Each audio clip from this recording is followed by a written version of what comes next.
कहानी की शुरुआत होती है एक लड़के गोंगजू जुयोंग से, जो कि आज अपने नए घर में शिफ्ट हो रहा था। उसके साथ उसके दो दोस्त गोंगवू और बियोंग होते हैं, जो कि जुयोंग का सामान शिफ्ट करवाने में मदद कर रहे थे। तभी मजाक मजाक में वो जुयोंग के ऊपर सामान फेंकते हैं, जिससे वह सारा सामान रोड पर गिर जाता है। इसके बाद जुयोंग उन्हें उठाने लगता है। तभी उसे एक ड्राइंग मिलती है जो कि उसी ने बनाई थी, लेकिन उसे याद नहीं होता कि यह उसने कब बनाई। और तभी उसे सामने से आती हुई एक लड़की दिखती है। जुयोंग को पहली नजर में ही उससे प्यार हो जाता है। तभी उसे होश आता है कि वह तो रास्ते में बैठा हुआ है। जुयोंग तुरंत ही रास्ते से हटता है और वह लड़की बिना ध्यान दिए यहाँ से चली जाती है। अब अगली सुबह जुयोंग के पास उसके दोस्त की कॉल आती है, जो कि उसे बताता है कि उठ जाओ, आज नए स्कूल के पहले दिन ही तू लेट हो गया है। जुयोंग हड़बड़ी में उठता है और कहने लगता है कि मॉम, आपने मुझे उठाया क्यों नहीं। तभी उसे याद आता है कि अब तो वह अपने नए घर में अपने मॉम डैड से दूर शिफ्ट हो गया है। वो भागते हुए स्कूल जाने लगता है। उसकी बस छूटने वाली थी, लेकिन वो ड्राइवर को थोड़ी देर रुकने के लिए कह देता है। मगर जब जुयोंग बस में चढ़ता है तो उसे याद आता है कि वह तो जल्दबाजी में पैसे लाना भूल ही गया। जुयोंग अपने दोस्त वू से उसका कार्ड लेता है, लेकिन उसके कार्ड में भी बैलेंस कम था। अब जू ड्राइवर से कहने लगता है कि अंकल, मैं आपको पक्का कल पैसे दे दूंगा, आज मुझे ऐसे ही जाने दो। लेकिन बस ड्राइवर नहीं मानते और कहते हैं कि रास्ते से हटो, दूसरों को भी अंदर आने दो। तभी जू देखता है कि वही कल वाली लड़की उसके पीछे खड़ी है। वह लड़की अब जू को देखती है और उसकी तरफ से भी पे कर देती है, जिससे जुयोंग अंदर आ जाता है। वो वू से कहने लगता है कि ओए, अपने पीछे देख, वो लड़की कितनी सुंदर है, उसने मेरी तरफ से भी पे कर दिया, शायद वो मुझे पसंद करती है। अब तभी बस एक झटके के साथ चलती है और जू गिरता हुआ डायरेक्ट उसी लड़की का कॉलर पकड़ लेता है। उसे जैसे ही इस बात का एहसास होता है तो तुरंत ही जू उस लड़की से माफी मांगता है। वो लड़की जुयोंग से कुछ भी नहीं कहती। इसके बाद इनके स्कूल में जब जुयोंग के टीचर इन्हें पढ़ा रहे थे तो तभी उसका दूसरा दोस्त बियोंग उसके पास मैसेज करके कहने लगता है कि यार, ये सर तो कितना पका रहे हैं, लंच में वू की क्लास में चलेंगे। जू भी मान जाता है। वहीं दूसरी तरफ हम वू की क्लास को देखते हैं, जिसमें वही लड़की भी पढ़ती है। वो अपनी क्लास में आराम से सो रहा था। तभी जुयोंग और बियोंग यहाँ पर आते हैं। बियोंग अपने मुंह से बदबूदार डकार छोड़कर वू की नींद खराब कर देता है। यहीं अब इनके पास इनका चौथा दोस्त मिन भी आ जाता है। अब इसके बाद बियोंग मिन के ऊपर भी बदबूदार हवा छोड़ता है। जुयोंग को ये सब करवाकर काफी मजा आ रहा था, लेकिन तभी उसकी नजर पड़ती है यहाँ पर बैठी हुई उसी लड़की पर। इस लड़की का नाम जारिम होता है। जुयोंग उसे देखकर शर्माकर तुरंत यहाँ से निकल लेता है। जारिम के साथ उसकी दो दोस्त मिंजी और आराम भी बैठी होती हैं। वहीं पर बाहर जू के दोस्त उस पर हंसने लगते हैं, क्योंकि जू उनसे कह रहा था कि उसे जारिम से पहली नजर में ही प्यार हो गया है। जू कहता है कि शायद हमारी किस्मत में ही ये खोना लिखा है। मैं उसे एक ही दिन में कितनी बार मिल लिया, और तो और उसने मेरी तरफ से बस में किराया भी दिया था। जू खुश होने लगता है, लेकिन उसके दोस्त उसका मजाक बनाते हुए कहते हैं कि दिन में सपने मत देख, ऐसा कुछ भी नहीं होने वाला। अब स्कूल के बाद जुयोंग वू के साथ कहीं पर जा रहा था तो तभी इन्हें जारिम दिखती है, जो कि पास ही के अपार्टमेंट में रहती थी। जुयोंग ये देखकर कहने लगता है कि देखो, मैं सही था, हमारी जिंदगी में ही मिलना लिखा है, तभी तो वह मेरे घर के इतनी पास रहती है। लेकिन वो कहता है कि अब आशित, इस लॉजिक से देखें तो मेरा घर जारिम के काफी ज्यादा करीब है और मैं उसकी क्लास में भी पढ़ता हूँ, यानी कि वो मेरी होगी। तभी जू कहता है कि चलो देखते हैं, अगर वह कल मुझे 8:30 बजे मिली तो समझ जाना हमारा मिलना किस्मत में लिखा है। और फिर अगली सुबह ठीक 8:30 बजे जारिम इन दोनों के सामने बस स्टॉप पर आ जाती है, जिससे जू दोबारा कहने लगता है कि हमारी किस्मत में मिलना लिखा है। मगर वो कहता है कि तू यहाँ पर 20 मिनट से खड़ा होकर उसका इंतजार कर रहा था, ये किस्मत नहीं है। इस पर जुयोंग कहता है कि चलो देखते हैं, अगर उसने स्नैक बार से मेरे जैसा स्नैक खरीदा तो हमारी किस्मत में मिलना लिखा है। लेकिन जारिम कोई दूसरी ड्रिंक खरीद लेती है। इस पर जुयोंग दोबारा से कोई न कोई वजह बनाकर यह कहने लगता है कि हमारी किस्मत में पक्का मिलना लिखा है। इस सब से अब वू को काफी गुस्सा आता है। तभी यहाँ पर बियोंग आ जाता है, जिसने वही ड्रिंक खरीद रखी थी, जो ड्रिंक जुयोंग के पास थी। इसके बाद जुयोंग स्कूल के बाहर खड़ा होकर ये कहने लगता है कि अगर जारिम स्कर्ट पहनकर बाहर आई तो समझ जाना हमारी किस्मत में मिलना लिखा हुआ है। ये सब सुनकर वो कहता है कि फिर तो तू यह भी कह देगा कि अगर जारिम सांस लेती है तो तुम्हारी किस्मत में मिलना लिखा है। अब तभी जारिम अपनी दोस्तों के साथ बाहर आती है, जिसने स्कर्ट नहीं पहनी थी। इसके बाद बियोंग आता है, जिसने स्कर्ट की तरह अपनी जैकेट पहन रखी थी। वो कहता है कि तू इसे ही डेट कर ले, शायद तुम दोनों की किस्मत में मिलना लिखा हुआ है। अब इसके बाद गेम सेंटर में जुयोंग ये सोचता है कि शायद उसकी किस्मत में जारिम नहीं है। तभी वो उसे कहता है कि अगर तू उसे पसंद ही करता है तो तुझे उससे बात करनी चाहिए। लेकिन जू के पास जारिम से बात करने की कोई वजह नहीं थी। तभी वो उसे याद दिलाता है कि तुम्हें जारिम की बस फीस भी तो वापस करनी है ना, जो उसने उस दिन तुम्हारी तरफ से दी थी। ये बात याद आते ही जू तुरंत ही जारिम के पास जाने लगता है। तभी वो कहता है कि अबे आशिक, तुझे पता भी है जारिम का अपार्टमेंट नंबर क्या है। जू को ये बात नहीं पता थी, इसीलिए अब वो से कहता है कि तुम उसकी क्लास में हो, क्या तुम उससे दोस्ती करके मुझे उससे मिलवा सकते हो। वो ये सब करने से पहले मना करने लगता है और कहता है कि तुम्हें खुद ही पहले ट्राई करना चाहिए। अब इसके बाद अगले दिन बस स्टॉप पर जारिम जब खड़ी होती है तो जू कहता है कि आज नहीं, मैं अगले दिन से ट्राई करूंगा। फिर अगले दिन वो अपने घर से जारिम को आता जाता हुआ देखता है। जुयोंग जारिम के सामने जाने की कोशिश करता है, लेकिन जारिम पहले ही आगे निकल जाती है। अगले दिन दोबारा जू उसका पीछा करता है, लेकिन जैसे ही जारिम पीछे मुड़ती है तो वह छुप जाता है, मगर तब भी जू का बैग साफ दिख रहा था। फिर अगले दिन दोबारा वो जारिम का पीछा करता है। जारिम समझ जाती है कि कोई रेड जैकेट में उसका पीछा कर रहा है। जारिम पीछे मुड़ती है तो जू दोबारा छुप जाता है, लेकिन उसके पैर साफ दिख रहे थे। अब इसके बाद स्कूल में वो डायरेक्ट जारिम के पास जाकर कहता है कि जारिम, किसी लड़के से दोस्ती करनी है क्या? मैं करवा दूंगा। लेकिन जारिम मना कर देती। तभी उसकी दोस्त मिंजी कहती है कि मेरी किसी लड़के के साथ डेट अरेंज करवा दो, लेकिन वो मना कर देता है और कहता है कि तुम्हारे साथ डेट करवाकर मैं किसी भी लड़के की जान खतरे में नहीं डालने वाला। अब तभी जारिम बताती है कि कुछ दिनों से शायद एक लड़का मेरा पीछा कर रहा है। वो कहता है कि क्या तुमने उसका चेहरा देखा? जारिम मना कर देती है और कहती है कि मुझे सिर्फ इतना पता है कि आज उसने रेड जैकेट पहनी है और उसका हेयर कट बाउल है। वो यह सुनकर तुरंत ही जू के पास आ जाता है और कहता है कि जारिम ने मुझे बताया कि कोई लड़का आजकल उसका पीछा कर रहा है। जू यह सुनकर कहता है कि कौन है, मुझे बताओ, मैं उसे छोड़ूंगा नहीं। जू कहता है कि वैसे मैं रोज उसके पीछे ही चलता हूँ, मैंने कभी भी किसी लड़के को नहीं देखा। तभी वो बताता है कि अब सुन ए आशिक, वो तू ही है जिसे जारिम स्टॉकर समझ रही है, और तो और उसे ये भी पता है कि आज तूने रेड जैकेट पहनी है और तेरा हेयर कट बाउल है। ये बात सुनकर जू परेशान हो जाता है। तभी मिन यहाँ पर आ जाता है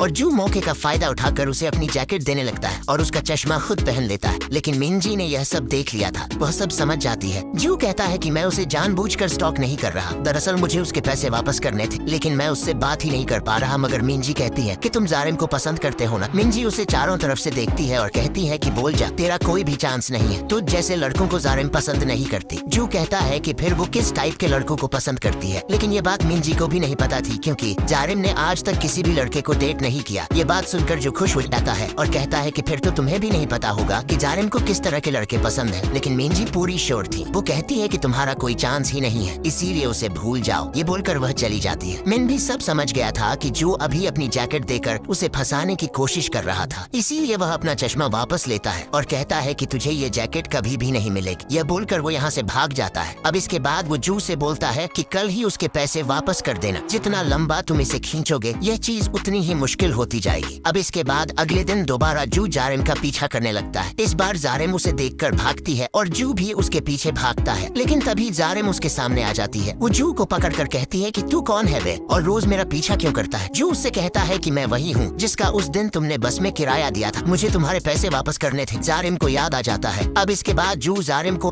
1001 एनवलप में देता है और कहता है कि मेरा नाम जुयोंग है, वैसे तुम्हारा नाम क्या है? जारिम उसे अपना नाम बताती है और जू कहता है कि मैं तुम्हारे अपार्टमेंट के पास ही रहता हूँ, क्यों ना हम लोग दोस्त बन जाएं। जारिम भी हाँ बोलकर जाने लगती है। तभी 5 दिन पहले का सीन दिखाया जाता है, जो रात में जागकर उसी नोट पर वो सारी बातें लिख रहा था, जो बातें वो जारिम से मिलकर उससे कहना चाहता था। और अब जारिम को वह नोट देने के बाद वह सोच रहा था कि जारिम उसे पढ़ेगी, लेकिन जारिम बिना देखे उससे बस का किराया दे देती है और यह देखकर जू के अरमानों पर पानी फिर जाता है। अब इसके बाद अगले दिन हम जारिम को उसके घर पर देखते हैं। जारिम की एक छोटी बहन भी होती है जिसका नाम बलम होता है और दोनों बहनें सुबह उठते ही बाथरूम की तरफ भागती हैं और पहले जाने के लिए लड़ने लगती हैं। वहीं दूसरी तरफ जुयोंग परफ्यूम लगाकर तैयार हो रहा था और सोच रहा था कि आज तो मैं जारिम से अच्छी दोस्ती करके ही रहूंगा। इसके बाद जू और वू दोनों जारिम के साथ बस स्टॉप तक जाने लगते हैं। रास्ते में जू बार बार वू से जगह बदल कर कुछ कर रहा था। इसके बाद जैसे ही ये लोग बस स्टॉप पर पहुंचते हैं तो जू जारिम से उसका फोन नंबर मांगता है और जानबूझकर अपना फोन गिरा देता है। जैसे ही जारिम उसे उठाने झुकती है तो जू उसके ऊपर कैंडीज की बारिश कर देता है और बताता है कि आज व्हाइट डे है और मैंने तुम्हारे लिए ये सब प्लान किया था, अपने बैग को भी चेक करो। जारिम देखती है कि उसके बैग में भी कैंडीज मौजूद हैं और यह सब जू ने रास्ते में चलते हुए जारिम के बैग में डाली थी। जारिम ये सब देखकर खुश नहीं होती और जू को बिना नंबर दिए फोन वापस करके बस में चढ़ जाती है। फिर स्कूल में जारिम की दोनों दोस्त इतनी सारी कैंडीज देखकर पागल हो जाती हैं। यहीं पर मिंजी कह देती है कि बेचारे जुयोंग को ये बात भी नहीं पता कि तुम्हें कैंडीज पसंद नहीं है। ये बात सुनकर जारिम कहती है कि तुम्हें कैसे पता ये कैंडीज मुझे जू ने दी है। मिंजी बात संभालने की कोशिश करती है, लेकिन जारिम समझ जाती है कि जू मुझे पसंद करता है और उसने यह बात सबको बता दी है। वह उठकर चली जाती है। वहीं पर जुयोंग अपने दोस्तों को बता रहा था कि कैसे उसने जारिम को कैंडीज दी थी। तभी मिंजी उसके पास भागती हुई आती है और बताती है कि मेरी गलती की वजह से जारिम को पता चल गया है कि तुम उसे डेट करना चाहते हो। लेकिन जू कहता है कि यह अच्छा ही हुआ। मिंजी उसे समझाने की कोशिश करती है कि तेरा कोई चांस ही नहीं है। अब तभी जारिम वहाँ से गुजरती है। जू यह देखकर उसे आवाज लगाता है और यह देखकर मिंजी तुरंत ही छुप जाती है। जू जारिम से कहता है कि तुम मुझे अपना नंबर देना भूल गई थी, अब दे दो। लेकिन जारिम उसे अवॉइड करती है और चली जाती है। फिर मिंजी दोबारा जू से कहती है कि भूल जाओ, तुम उसे कभी कभी डेट नहीं कर पाओगे। अब इसके बाद अगले दिन फिर से सुबह ही जू जारिम के सामने आ जाता है। वो उसे साइन लैंग्वेज में बताता है कि वो उससे प्यार करने लगा है, लेकिन जारिम भी उससे साइन लैंग्वेज में कहती है कि मैं तुझे बीच से काट दूंगी। लेकिन जू तब भी नहीं मानता। वह हर जगह गिटार बजाते हुए उसका पीछा करता है और कहता है कि मुझे अपना नंबर दे दो। जारिम गुस्से में आकर उसका गिटार फेंक देती है, लेकिन उसे जू के हाथ में चोट लग जाती है। जारिम उससे माफी मांगती है और कहती है कि तुम्हें ज्यादा तो नहीं लगी ना, मुझे दिखाओ। जू उसे अपना हाथ दिखाता है जिस पर उसने लिख रखा था कि मुझे अपना नंबर दे दो। जारिम गुस्से में जाने लगती है। वो वू से कहती है कि इसे मेरा नंबर दे देना। अब वो जू योंग को जारिम का नंबर सेंड कर देता है, लेकिन जू को काफी गुस्सा आता है क्योंकि उसे खुद ही जारिम से बात करके नंबर लेना था। अब इसके बाद जू एक डॉक्टर के पास आता है और बताता है कि मुझे एक बीमारी हो गई है, मैं उस लड़की से अपनी फीलिंग्स शेयर ही नहीं कर पा रहा। डॉक्टर उसे मारकर भगा देते हैं। तभी उसे जारिम आती हुई दिखाई देती है। वो कुछ कहने वाला था, लेकिन जारिम पहले ही कह देती है कि मुझे बात नहीं करनी। यह बोलकर वो चली जाती है। अब इसके बाद जू उदास होकर बैठा होता है। बाहर बारिश हो रही थी और तभी वो जू के पास आकर बताता है कि जारिम आज अपना छाता लाना भूल गई है। ये सुनते ही जू को आइडिया आता है कि वो जारिम के साथ एक ही अम्ब्रेला में घर जा सकता है। उसके बाकी दोनों दोस्त भी यहाँ पर आ जाते हैं। वो जू को अपना अम्ब्रेला देते हैं, लेकिन तभी बियांग कहता है कि क्या पता जारिम की दोस्त भी अम्ब्रेला लाई हो, फिर तो जारिम उनके साथ चली जाएगी। ये बात सुनकर जू अब वू से मदद मांगता है। कुछ समय बाद जारिम की दोनों दोस्त अपना अम्ब्रेला चेक करती हैं, तो वो वहाँ पर नहीं था और वो भी चुपचाप यहाँ से निकल लेती हैं। अब इसके बाद जाते समय जू अपना छाता लेकर जारिम के पास जाता है और कहता है कि क्या हम साथ में चलें, लेकिन जारिम पहले ही भाग लेती है। फिर वो मिंजी और आरम के अम्ब्रेला को उनके पास रखने लगता है, लेकिन मिंजी यह देख लेती है और आरम फाइटिंग में काफी अच्छी थी। आरम अब वू को मारने के लिए तैयार हो जाती है। इधर जू अब भी जारिम के पीछे जा रहा था। वो जारिम से कहता है कि हम एक ही अम्ब्रेला को यूज कर सकते हैं, लेकिन जारिम नहीं मानती और जाने लगती है। इधर आरम ने एक ही पंच में वू की नाक से खून निकाल दिया था, जिसके बाद वो दोनों यहाँ से जाने लगती हैं। वहीं जू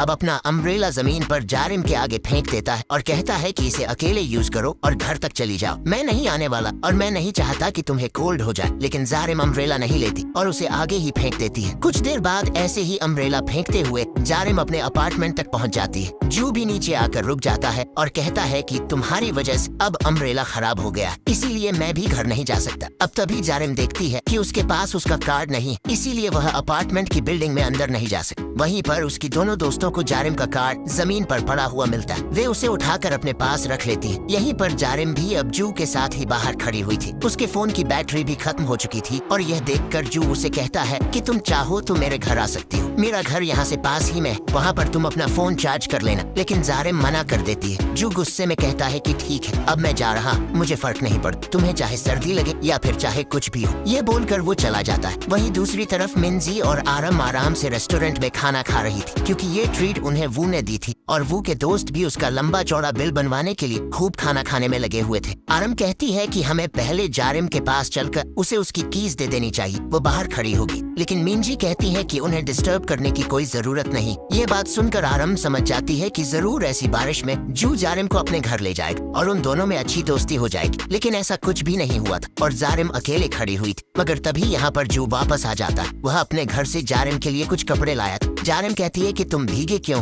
क्या तुम्हारे पास कोई दूसरा अम्ब्रेला नहीं था क्या? जू कहता है कि हाँ, मेरे पास नहीं, जब मैं यहाँ पर शिफ्ट हुआ था तो उसे लाना भूल गया। जारिम उससे कहती है कि वैसे तुम वापस क्यों आए हो? इस पर जू कहता है कि जाहिर सी बात, मुझे तुम्हारी चिंता हो रही थी। ये देखकर अब जारिम जू से कहती है कि चलो तुम्हारे घर चलते हैं। वो जाने वाली थी, लेकिन तभी एक आंटी बिल्डिंग के अंदर से निकल कर आती है, जिससे दरवाजा खुल जाता है और जारिम अंदर जा पाती है। लेकिन अब वो जू को भी अंदर खींचकर उससे कहती है कि 2 मिनट यहीं पर इंतजार कर। जारिम उसे अपने घर से अपना एक स्वेटर लाकर देती है, जो कि गीला नहीं था, और इसे पहनने के लिए कहती है। साथ ही जारिम उसे एक दवाई भी देती है ताकि जू को सर्दी न लगे, और जाने के लिए जारिम जू को एक अम्ब्रेला भी देती है और कहती है कि इस सब के बाद भी अगर तुम बीमार पड़ गए ना, तो मैं तुम्हें खुद जान से मार दूंगी। ये बोलकर वो चली जाती है। जू अब खुश होकर जाने लगता है। वो जारिम के कपड़ों में जारिम की स्मेल को सूंघ रहा था। तभी यहाँ पर जारिम की बहन लिम आ जाती है। वो उसे देखती है और सोचती है कि यह कौन है। इसके बाद लिम ऊपर आकर जारिम से कहती है कि नीचे जो लड़का है वह तुम्हारा दोस्त है ना, आखिर तुमने उसे मेरी हुडी क्यों दी? जारिम उसे छेड़कर खुश होने लगती है और वहीं पर जू सोच रहा था कि यह स्वेटर जारिम का है। और इसी एंडिंग के साथ इस के ड्रामा के 2 एपिसोड्स की कहानी यहीं पर खत्म हो जाती है। दोस्तों, अगर आपको इस के ड्रामा के आगे के एपिसोड्स भी देखने हैं तो कमेंट सेक्शन में नेक्स्ट पार्ट लिखना मत भूलिएगा और इस वीडियो को भी लाइक करके हाइप कर दीजिएगा। मिलते हैं अगले पार्ट में, तब तक लिए